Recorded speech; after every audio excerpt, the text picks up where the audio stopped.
Gostaram da cantoria, né? Nossa senhora, gente. Pra música eu sou zero à esquerda. Mas eu espero que vocês tenham gostado das referências. Aqui a gente tenta sempre trazer referências cruzadas, né? A gente fala, né, de livros, de documentário, de filme, de textos, de autores, de teorias, né? De muitas coisas assim, para enriquecer a sua leitura. E eu acho que é esse processo que você deve fazer quando você lê. Né? É esse processo que eu faço. Eu estou mostrando aqui de forma espontânea, você vê que meus vídeos não tem corte algum, a gente fala de maneira, né, fluida aqui para você. Os insights espontâneos que existem na minha cabeça, e até peço desculpas se às vezes eles não são tão elaborados, estão pensados, né? Mas é porque eu tô aqui com você, entre aspas, ao vivo, né? Sem cortes, sem edição, para trazer para vocês os insights que ocorrem enquanto eu leio. Então, para você ver, o que você tem que fazer aí é esse exercício de pensar, né? Uma engenharia reversa, né? Tipo, pô, a Marcela tá fazendo isso, deixa eu ver se funciona para mim. Como é que ela faz, né? Então ela lê, ela vai parando, ela pega um conceito, aí ela anota, né? E vai fazendo. Então, assim, isso é muito importante, porque ler, ler é importante, mas mais importante ainda, minha gente, é o que fica. É o que fica. Senão fica apenas um tempo que você teve um entretenimento, né? Mas o que fica daquilo? O que vai ficar disso aqui? Você vê que eu te falei que eu li esse livro em 2004, numa aula nos Estados Unidos. 2004, isso. Estamos em 2025. 21 anos atrás eu relendo, pra frente, né? Eu relendo esse livro, que agora foi lançado aqui no Brasil. Um livro clássico americano, tem nas sílabas de todas as faculdades, no cronograma de ter que ler, né, em todas as faculdades artísticas, de cunho artístico, o básico, né, aquele livro fino que todo professor dá para ler, porque o futuro artista tem que saber disso aqui. E 21 anos depois eu tô lendo de novo. 21 anos, gente. E esse livro, ele é de 90 e... A gente falou no início aqui, agora eu esqueci, 96? Esse livro aqui, 93 esse livro, né? Impressionante. Impressionante. Fica, né? Fica. Mas o mais importante é não só isso aqui, né, ser editado, né? Mas o que daqui tira? E esse processo que a gente faz? Quando a gente está anotando, escrevendo, pensando, analisando, fechando o livro, né? Eu já falei aqui com vocês, não sei se foi nesse livro ou no outro, né? O que eu mais quero de um livro é que ele me faça, eu quero usar outra palavra, é que ele me obrigue a fechá-lo. É isso. É isso que eu mais quero, que ele me obrigue a fechá-lo. Porque quando eu olhar uma frase, olhar, né, um texto tão forte, que eu falo, cara, eu não posso ir além. Eu tenho que parar aqui, eu tenho que grifar, eu tenho que anotar e eu tenho que pensar. É isso que eu espero dos livros. Que eles sejam tão fortes que me façam parar de ler por um instante. Né? E esse tipo de curadoria que você tem que ter, né? Quando você escolhe os livros, a gente está aqui para te ajudar nisso também, tá bom? Página 102, ontem a gente leu muito pouco, conversamos bastante, hoje a gente vai avançar. A gente vai falar de artesanato e de novos trabalhos. Eu acho que é isso, não sei se vai dar para ver os hábitos. Artesanato. Sim, há uma diferença entre arte e artesanato, mas ambos os termos estão tão sobrecarregados de definições incertas para que traçar uma linha clara entre eles é quase impossível. Vamos nos contentar aqui com uma distinção incerta. Quando pensamos em artesanato, lembramos de móveis moldados por Saint-Maluf, e de roupas feitas à mão, exibidas na feiras de renascentistas e de tudo feito antes da Revolução Industrial. Quando pensamos em arte, recordamos em Guerra e Paz, do Picasso, um concerto de Beethoven, Mona Lisa. É lógico que as duas disciplinas produzem coisas boas, valiosas, às vezes até tangivelmente úteis, e à primeira vista a distinção entre elas parece perfeita e clara. Mas a Mona Lisa é realmente arte? Certo. Então, e a cópia da Mona Lisa perfeita e impossível de identificar? Essa comparação, por mais ardilosa que seja, destaca o fato de que é surpreendentemente difícil, talvez é até impossível, ver qualquer obra de arte isolada e garantir: isso é arte e isso é artesanato. Eu aproveito aqui e indico para vocês um livro chamado Isso é Arte, do Will Gompertz. O Will Gompertz foi um diretor da BBC, da parte artística, de editor de artes da parte artística, um cara que sempre quis ser trabalhar em stand-up comedy. Então ele traz um ponto de humor, e cada capítulo aqui começa com uma charge, né, do mundo da arte. É um livro muito interessante que fala sobre todos os movimentos artísticos, né, para quem né, não conhece e para quem conhece também, minha gente. Bora lá. E aqui, olha, ele vem com isso aqui que é muito interessante, ó, que é um cronograma, né, um mapa de todos os movimentos artísticos, com as datas e as influências. Então, olha aqui que legal, não sei se está dando aí para vocês verem, ó, olha aqui que legal. Então, aqui você já tem, né, muita coisa aqui, ó, deixa eu anotar, assim, construtivismo, dadaísmo, expressionismo abstrato, conceitualismo, arte povera, minimalismo, pós-modernismo, arte agora. Então ele faz esse mapa aqui e é muito interessante só de você bater o olho nisso aqui para você entender os movimentos artísticos, né? É bem legal esse livro, eu indico. Aqui, ó. Minha gente! Quando a Arte Rio trazia galerias internacionais e trazia também artistas e pessoas influentes para lançarem seu livro aqui no Brasil e fazerem palestras dentro da Arte Rio. 2013, uma das primeiras edições da Arte Rio, acho que foi a segunda edição essa, se não me engano. E o cara veio, deu palestra, assinou, falou, né? Quem sabe a gente volta a ter esse momento novamente aqui nos nossos eventos artísticos grandes aí. Fica a dica de um livro legal para vocês, tá? Bora lá que eu falei que a gente ia fluir, eu já tô aqui dando referência, minha gente.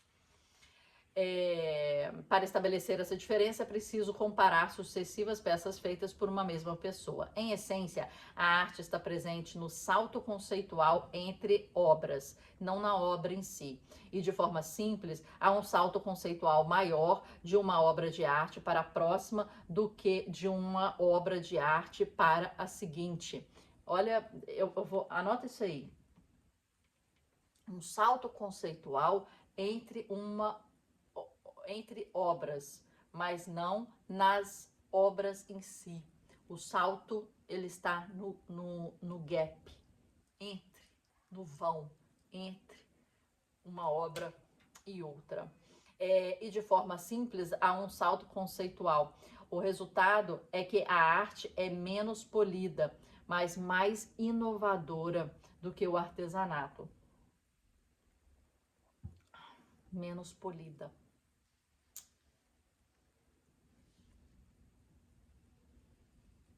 Mas mais inovadora. As diferenças entre 5 pianos de cauda em Steinway, comprovadamente trabalhados de trabalhos de artesanato consumados, são pequenas comparadas a 5 concertos de piano de Beethoven que poderiam ser executados nesses instrumentos. Uma obra de artesanato é tipicamente feita para se adequar a um modelo específico, às vezes a um modelo dolorosamente difícil que requer anos de prática para dominar. É impressionante parecer que quase todos os grandes violinos já produzidos foram feitos ao longo de poucos anos por alguns artesãos que viviam a poucos quarteirões de distância um do outro, todos em um vilarejo remoto na Itália, 3 séculos atrás. As realizações de Antonio Stradivari e seus colegas artesãos destacaram uma diferença real entre arte e artesanato. No artesanato, a perfeição é possível. Gostei dessa frase. Marca aí, por favor. Na arte, não, né? Nesse sentido, a definição ocidental de artesanato se alinha à definição oriental da arte. Nas culturas do Oriente, a arte que fielmente leva adiante a tradição de um mestre mais velho é honrada. No Ocidente, é menosprezada como derivativa. Ainda assim, curiosamente, a progressão do trabalho da maioria dos artistas com o tempo é um caminho da arte para o artesanato. É? Da mesma forma que a imaginação dá lugar à execução, logo que qualquer trabalho se encaminha para a finalização. Das maiores descobertas de um artista normalmente vêm mais cedo, e uma vida toda é destinada a dar forma e a refinar essas descobertas. Como diz o provérbio Zen, para o iniciante existem muitos caminhos, para o experiente existem poucos. Marquei isso aí também, hein? Em qualquer ponto ao longo desse caminho, o trabalho de um artista é levar a habilidade ao limite sem ficar preso a ela. A armadilha é a perfeição. A menos que seu trabalho gere... Deu uma luz diferente aqui na gravação. Desculpa. A menos que seu trabalho gere desafios novos e não resolvidos de maneira contínua, não há razão para que o próximo seja diferente do anterior.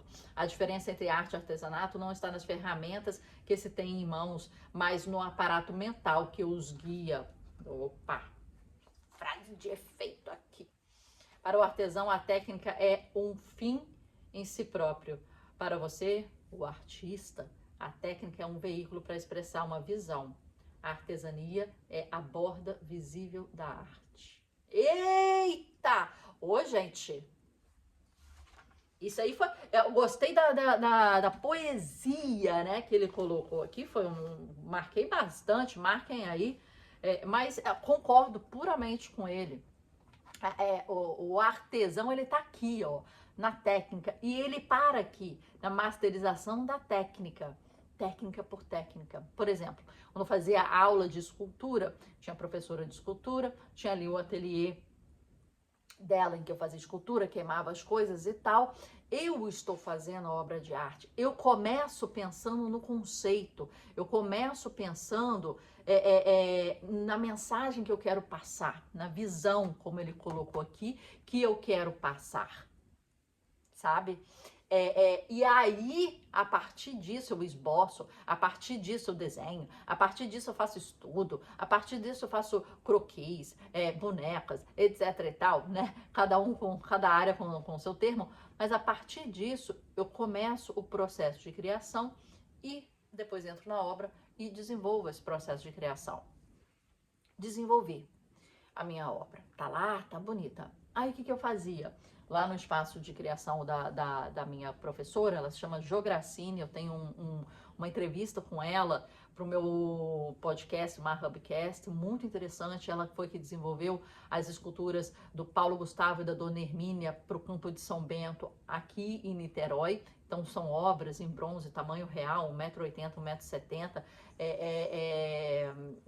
Os desafios de se fazer esse tipo de obra de arte, ele mostra o desafio como artista, né? E a gente estava falando em outros vídeos da forma que a pessoa da forma que as pessoas veem ela e da forma que as pessoas se vê, né? A dificuldade disso.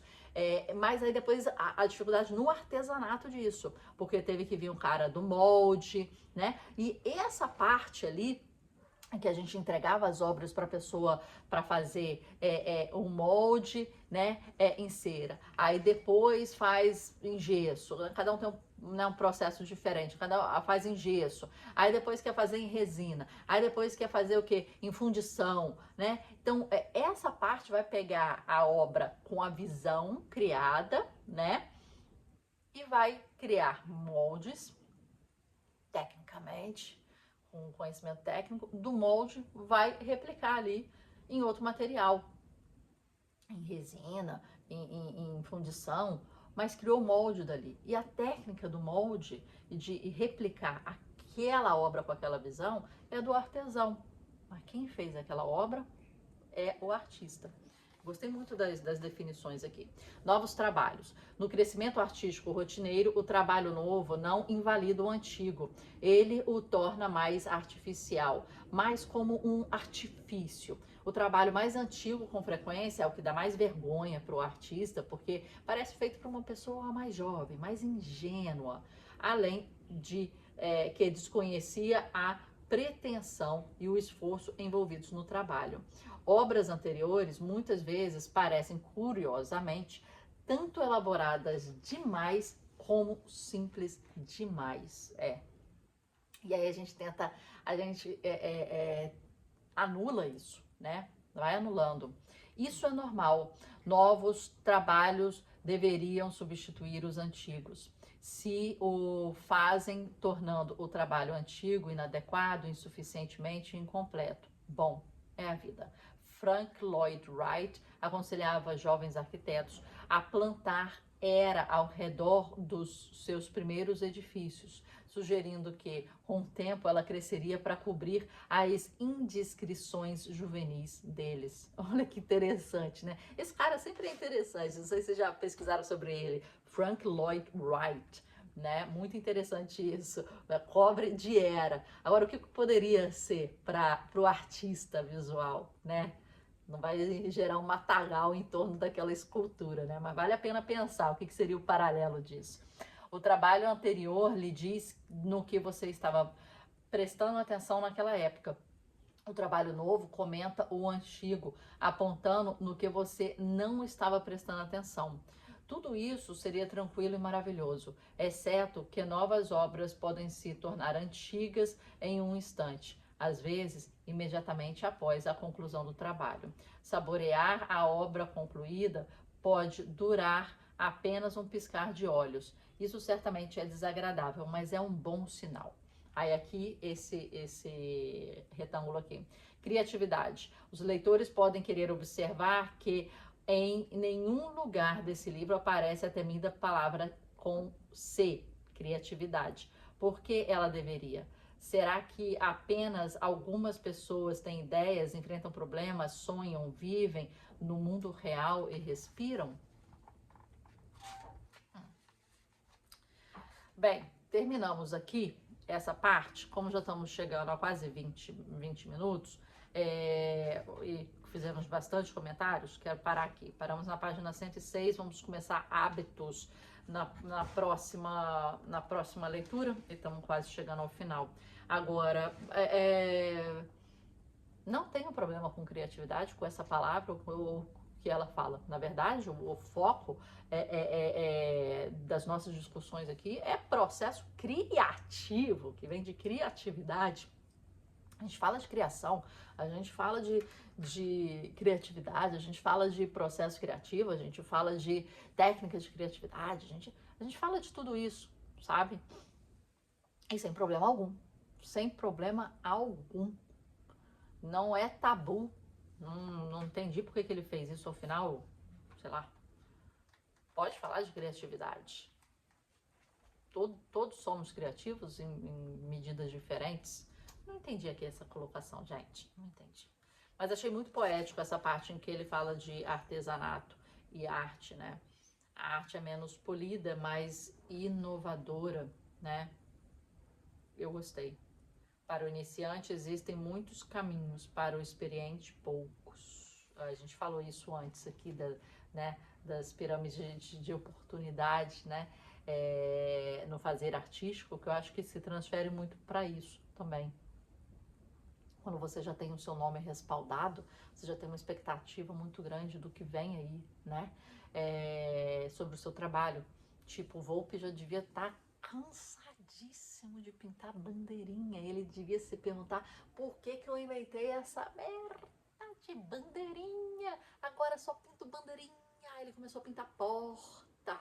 Aí é bandeirinha e porta, né? Romero Brito deve estar cansado desse estilo dele, né? Tem gente que cansa porque aquilo fixa, o cliente espera aquilo, o cliente espera nova bandeirinha, agora é bandeirinha roxa, agora é a fase da bandeirinha azul, e o cara deve estar lá pintando outras coisas no ateliê dele porque não aguenta mais bandeirinha na vida dele.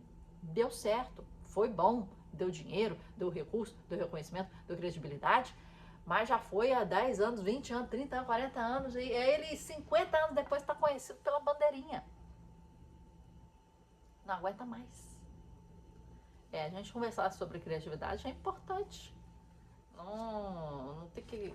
Esse quadro aqui e essa forma de escrever criatividade, sem escrever a palavra direto, é um tabu que eu não esperava pela maturidade dos insights aqui.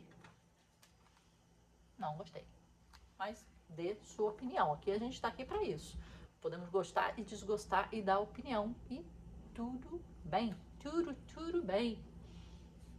Criatividade é maravilhosa, minha gente. Pare com isso. Pare de achar que é um tabuzinho.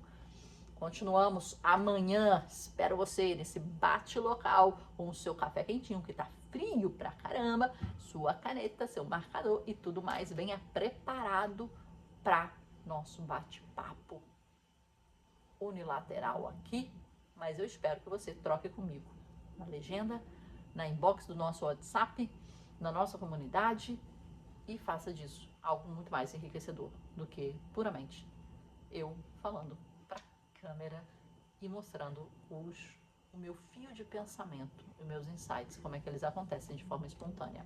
Eu conto com você nessa jornada. Já estamos no vídeo de número, não sei, mas já estamos atingindo aí quase os 21 vídeos que é e fixa do hábito criativo. Eu não acredito nessa teoria, já conversamos, mas tá aí. Estamos chegando nele. Bora lá? Até amanhã.